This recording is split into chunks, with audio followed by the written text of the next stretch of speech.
السلام علیکم YouTube family, کیسے ہیں آپ سب لوگ؟ امید کرتی ہوں سب لوگ خیریت سے ہوں گے۔ آج کی جو ویڈیو ہے وہ حضرت آسیہ کا ایمان لانا اس کے متعلق ہے۔ چلیے پھر آج کی ویڈیو سٹارٹ کرتے ہیں۔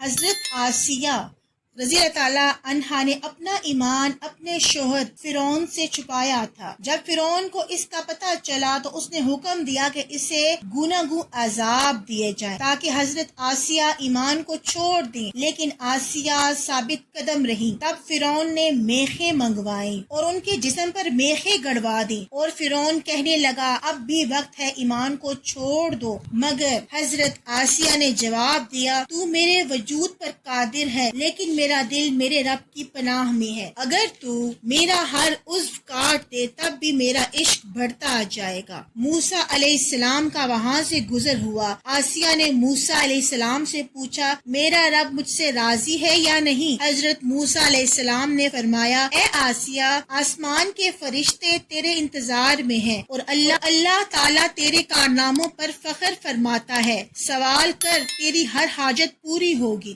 آسیہ نے دعا مانگی اے میرے رب، میرے لیے اپنے جوار رحمت میں جنت میں مکان بنا دے، مجھے فرعون، اس کے مظالم اور ان ظالم لوگوں سے نجات عطا فرما۔ حضرت سلمان رضی اللہ تعالیٰ عنہما کہتے ہیں آسیہ کو دھوپ میں عذاب دیا جاتا تھا۔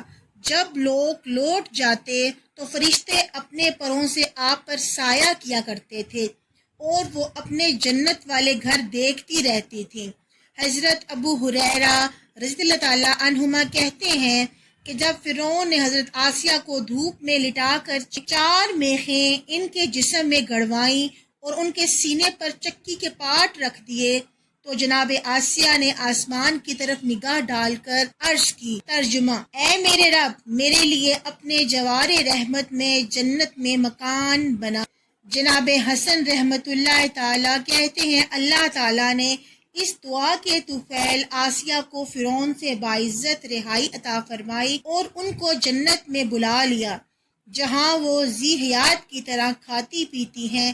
اس حکایت سے یہ بات واضح ہوگی کہ مصائب اور تکالیف میں اللہ کی پناہ مانگنا، اس سے التجا کرنا اور رہائی کا سوال کرنا مومنین اور صالحین کا طریقہ ہے۔ جزاک اللہ۔ یہ تھی ہماری آج کی ویڈیو۔ اگلی انفارمیٹیو ویڈیو کے لیے چینل کو سبسکرائب